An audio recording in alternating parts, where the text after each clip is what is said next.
Hola, ¿qué tal amigos? Soy Julián de Trainology. Bienvenidos a este nuevo video en el canal y tercer video de la serie de mercados financieros. Hoy vamos a hablar, traders, de la participación accionaria, cómo podemos invertir en las compañías, sea de manera privada o de manera pública. Existen diferentes formas de participar en inversiones y vamos a ver cada una de ellas. Participar en empresas, acciones comunes y acciones preferentes. Estoy segurísimo que no conocías el tema de las acciones preferentes. Resulta que cuando queremos invertir en alguna compañía hay múltiples formas de hacerlo. Aquí ustedes que están en este canal y la mayoría de las personas lo hace de la manera pública con acciones comunes, pero se puede hacer mediante deuda senior o deuda subordinada o deuda híbrida que contiene ambas. Esto puede ser en un entorno privado, cuando ya conoces de alguna manera a los miembros de la compañía, el CEO, a los accionistas, tú puedes entrar a participar, digamos que ofreciendo un dinero y a cambio de eso te dan una participación en la empresa de manera privada. Y la otra es como con acciones, que es la forma más común, que es el tema de préstamos de accionistas. Un accionista puede hacer un préstamo a la compañía y a cambio de eso te dan más acciones, puede ser, o algunas condiciones, o algunos dividendos, o algún pago especial. También existen las acciones preferentes y las acciones comunes. Las acciones comunes son las que nosotros operamos todos los días en las bolsas públicas. ¿Qué son esas acciones comunes? Pues básicamente refleja una participación en una empresa. Cuando tú o yo compramos cierta cantidad de acciones, o así sea una acción, o así sea una fracción de acción en una compañía, por ejemplo, como Apple o Microsoft, pues al final somos dueños de esa pequeña parte de la compañía. También se le conoce como acción ordinaria, común, y tenemos participación al voto. No sé si te ha pasado que a veces te llega el mensaje por parte del broker donde te dice cuál es el link para que vayas y hagas tu votación para determinada cosa importante. Eso es cuando tienes acciones de esa compañía. Esto refleja alto riesgo comparado con las acciones preferentes o los bonos. Ya vamos a ir a hablar de las acciones preferentes, pero recuerden que en los videos pasados hablamos que los bonos son la inversión más segura en toda la cadena, y las acciones comunes tienen más riesgo que esos bonos y también que las acciones preferentes. Aquí participamos de la siguiente manera: ganancias mediante dividendos y la apreciación del capital. Por eso estamos comprando acciones o operando en bolsa, porque esperamos que haya una valorización de las acciones y podamos ganar esa apreciación del capital. Tenemos derecho a voto y puede haber varias clases, por ejemplo con voto o sin voto. No sé si ustedes han visto que Google tiene dos tipos de acciones. Me acuerdo de Google porque es un ejemplo común. Tú tienes la GOOG o la GOOGL. Son dos tipos, es la clase A y la clase C. Una de ellas tiene derecho a voto y la otra no tiene derecho a voto. Los ejemplos más comunes, pues lo que conocemos tú y yo en la bolsa, que es Apple, Walmart, Tesla, Google y todas las acciones que conozcamos. Esas son acciones comunes. Las acciones preferentes son acciones que reflejan participación igual en una empresa, pero es conocida como preferente, y tiene un alto riesgo comparado con los bonos, pero un menor riesgo comparado con las comunes, que son las que nosotros operamos. Tiene unas características particulares. Una de ellas es la prioridad para reclamar en caso de una liquidación. Cuando una compañía entra en liquidación, quien tiene acciones preferentes tiene un primer derecho de ir como a reclamar sus valores de liquidación antes que los de las acciones comunes. Los de las acciones comunes, como nosotros, usualmente somos los últimos en la reestructuración, en el rescate. Primero rescatan, hablamos de un banco, primero rescatan a los usuarios, a los clientes, y ahí viene la cadena y al final queda el accionista, que es el que usualmente pierde el dinero. No tienen derecho a voto y esto genera pagos fijos de dividendos. Ya vamos a ver un ejemplo interesante. Existen varios tipos, como es convertible a acciones comunes. Alguien podría tomar sus acciones preferentes y cambiarlas por comunes, porque las comunes tienen la posibilidad de valorizar por el precio, mientras que las preferentes no. Las preferentes siempre van a valer el mismo precio, por lo tanto tú nunca vas a ver apreciación de capital. Acumulativas, y es que los dividendos se van acumulando de periodo a periodo. Recuerda que la especialidad de esto es que pagan unos dividendos. mucho más alto de lo normal. Participación adicional en crecimiento. Y también son callable o que pueden ser recompradas por la compañía. En algún momento la empresa puede decir: necesito todas mis acciones preferentes, y ellos llaman a esa recompra de acciones. Aquí hay un ejemplo con datos no actualizados, son datos de hace un par de años, si no estoy mal, de una comparación entre las acciones comunes y preferentes de Morgan Stanley. Las acciones comunes de Morgan Stanley es el ticker MS, que cotizan en el New York Stock Exchange. El precio en ese momento era 46.48, el market cap de esa empresa 74 billions y el dividendo de 3%. Eso es las acciones que tú y yo usualmente operamos en bolsa, pero ellos tenían acciones preferentes. El ticker era ms.prg, cotizaban en el New York Stock Exchange, ofrecieron 20 millones de ese tipo de acciones. El dividendo es de 6.6%, es el doble o un poco más del dividendo normal. La preferencia de liquidación son a $25,000 y el DSRP es de $25. Lo interesante de acá, o lo que vale la pena comparar, es que estas acciones preferentes no se valorizan, pero tiene un dividendo mucho más alto. Es decir, que puede funcionar como un bono del tesoro, pero le estás invirtiendo ese dinero no al tesoro, por ejemplo, norteamericano, sino a una empresa en específico. Recuerden que las empresas suelen usar esto para poder capitalizarse y poder invertir y crecer sus negocios. Entonces la comparación es que tienen menos riesgo que estas, porque estas no se valorizan ni se desvalorizan. Es decir, a la final a ti te pueden devolver el dinero si vendes esas acciones tal cual lo invertiste. ¿Sí? Lo único que estás queriendo es obtener un dividendo mucho más alto. Y no hay ganancia de capital, lo que acabamos de hablar. O sea que el que quiera buscar ganancias a futuro, pues debe irse a las acciones comunes, más no a las preferentes. Podemos hablar de que hay varios tipos de inversión o canales de inversión, que es el canal público y el canal privado. Cada uno tiene sus beneficios y sus contras. El público, por ejemplo, como características, está listado en los exchanges públicos. Eso da una transparencia interesante. Es muy líquido y de alto volumen porque todo el mundo está invirtiendo allí. Tiene reportes financieros detallados porque esos exchanges exigen unas condiciones a las empresas que quieren cotizar en el exchange. Por ejemplo, en el Nasdaq, quien quiera cotizar en el Nasdaq le van a exigir unas condiciones, y entre ellos están los reportes financieros cada 3 meses. Por eso tú tienes esa transparencia.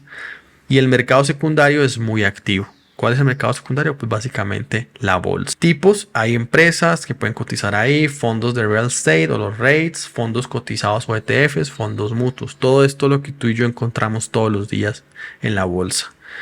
En el tema privado, ¿sí?, no está listado en ningún exchange. Hay baja liquidez y poco volumen. Y no hay mercado secundario. Porque si nos imaginamos el tema privado, es como si fuésemos a una sala de juntas con los accionistas privados y ahí nos van a hablar 3-4 personas: mira, esta es la inversión, hay que dar este dinero, te damos estas acciones preferentes, te damos estas comunes, te damos estas opciones, te damos estos bonos. Entonces tú haces eso ahí muy privado y tienes que hacer la transacción ahí, y para venderlo deberías volver a hacer lo mismo, ir a reunirte con las personas. No es un mercado público donde tú pones en venta tus acciones y en un par de segundos ya las tienes a la venta, o al contrario. Aquí hay acciones privadas, venture capital o real estate privado. Por eso es bueno hablar entonces de los stock exchange, ¿sí?, que es básicamente donde tú y yo participamos todos los días. Lo interesante es que aquí se puede hacer trading, donde instituciones de alto capital o individuos como tú y como yo podemos comprar y vender activos listados en ese exchange sin ningún problema y con toda la regulación. La liquidez es muy alta y el volumen también. Eso significa buenos precios y buenas formas de convertir tu dinero en acciones y tus acciones en dinero. Eso es muy importante, y hoy en día todo es digital, afortunadamente. La tecnología ha mejorado muchísimo esto. Ya no son con los papeles allá en Wall Street gritando, sino que ahorita en tu plataforma con un clic ya lo haces de manera digital. Los requerimientos que piden los exchanges garantizan cierta estabilidad en el mercado. Por ejemplo, en el New York Stock Exchange piden al menos 400 accionistas 40 millones de dólares en capitalización bursátil y al menos 1.1 millones de acciones en circulación. Esos requisitos básicos los pide el New York Stock Exchange para siquiera considerarte como una empresa que puede ir a cotizar a la bolsa pública. Existen muchísimos exchanges a nivel global. El New York Stock Exchange es el más grande del mundo en cuanto a transacciones y a dinero. El Nasdaq es el índice, el exchange tecnológico, ¿sí? Que queda también en Estados Unidos, donde cotizan empresas del sector de tecnología. Tenemos el Tokyo Stock Exchange, que es el más grande de Asia. Sí, este es el de Hong Kong, que es el que ha crecido más en los últimos años. El Euronext, que es el más grande de Europa. El London Stock Exchange, que es el más antiguo del mundo. Y tenemos el CME Group, que es el exchange más grande de derivados. Es decir, aquí tenemos lo que son los futuros y opciones sobre futuros, que es muy grande. Los exchanges pueden ser de dos tipos, de subasta o de dealer market. Esto es importante que lo tengas claro porque estoy segurísimo que la mayoría de las personas que han hecho operaciones en opciones o en futuros o en acciones no saben nada de esto. Por eso hago esta serie de videos, para que haya una educación de mucho más nivel entre las personas. Está el de subasta, como el New York Stock Exchange, en el cual se tiene siempre el precio bid y el precio ask, el precio oferta, el precio demanda, y se negocia tipo subasta. Quien más ofrezca es quien más pueda, el que más posibilidades tiene de comprar, y así. Por eso cuando tú vas en la plataforma y le hundes y le mueves el precio para un lado o para el otro, dependiendo de lo que vayas a hacer, pues te toma la orden más rápido o no. Es tipo subasta impulsado por orden. Las órdenes van llegando en una pila, ¿sí? En orden de llegada, y el exchange va ejecutando en ese mismo orden, ¿ok? Y la otra es tipo dealer market. Ese es el Nasdaq. El Nasdaq es dealer market. ¿Qué significa? Que siempre hay un intermediario. ¿Sí? Y ese intermediario pues es quien gana dinero ofreciendo liquidez, comprándote y vendiéndote los activos. Cada activo tiene múltiples market makers. Hay varios market makers regulados participando del Nasdaq, cada uno ofreciendo su propia liquidez. Y esto es impulsado por cotización. Existen otros exchanges no centralizados o no regulados que son over the counter. Sí, los OTC. Ejemplos, tenemos el Best Market OTCQX, el Venture Market OTCQB o el Pink Open Market. ¿Para qué existen estos mercados, estos exchanges? Para empresas que no cumplen los requisitos mínimos exigidos por los exchanges. Si tú no alcanzas esos requisitos de 40 millones de valorización, 1 millón o no sé cuántas acciones, 400 acciones, si no cuentas con eso, pues tú tienes la oportunidad de irte a estos mercados OTC, que son menos regulados. Beneficios: acceso a empresas no listadas. Si tú conoces el detalle de una empresa que va a ser muy buena o pretende ser muy buena, pero todavía no cumple los requisitos, podrías ir a buscarla en el mercado OTC. Bajas regulaciones. Esto también se presta para otro tipo de cosas más engañosas. Por ejemplo, no sé si recuerdan la película del Lobo de Wall Street, donde estas personas vendían unas penny stocks, pero además lo hacían en el mercado OTC, es decir, la regulación era muy baja.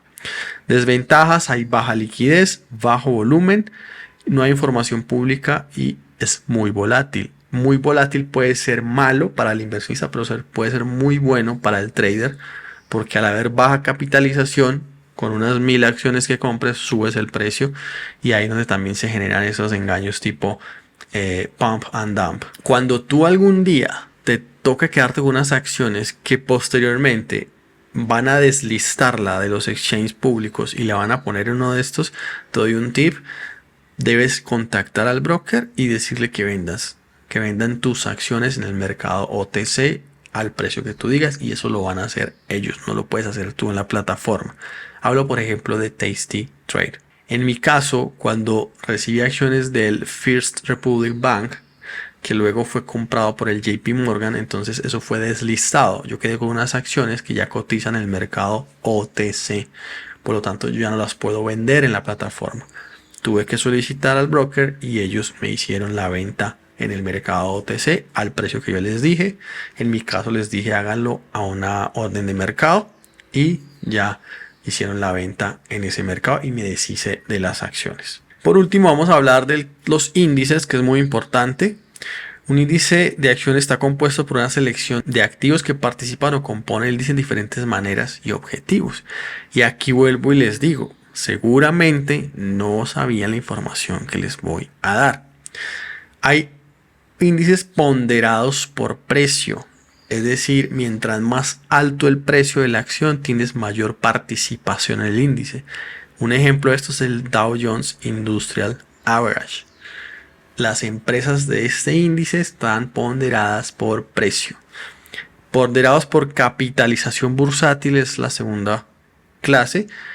Y esto es mientras mayor capitalización bursátil, mayor peso tienes en el índice. Por lo tanto, un ejemplo es el S&P 500, donde Apple, por ser la empresa de mayor capitalización bursátil, es la que más peso tiene el índice S&P 500. Y hay otros que es ponderación por igual. Y algunos ejemplos pues son ETFs de igual peso. Esto requiere un rebalanceo constante. Como conclusiones de este video, tenemos que puedes participar en inversiones mediante deuda o acciones. Ya viste que eso dentro de las compañías se puede hacer. Hay acciones preferentes y ordinarias. Nosotros estamos en las ordinarias, pero ya sabes que existen las preferentes y las puedes comprar dependiendo del broker que se te permite hacer eso. Hay inversiones privadas y públicas. Ya sabes que existen exchanges públicos y mercados más privados. Existen múltiples exchanges a nivel mundial, incluso con baja regulación, como el OTC. Y los índices se componen de diferentes formas y con diferentes objetivos. Ya por lo menos vas entendiendo cómo es toda esta historia y esta lógica de los mercados financieros para que tengas un conocimiento mucho más sólido y estable a la hora, obviamente, de tomar tus decisiones de inversión. Muchísimas gracias por llegar hasta acá en este video. Nos vemos en uno próximo.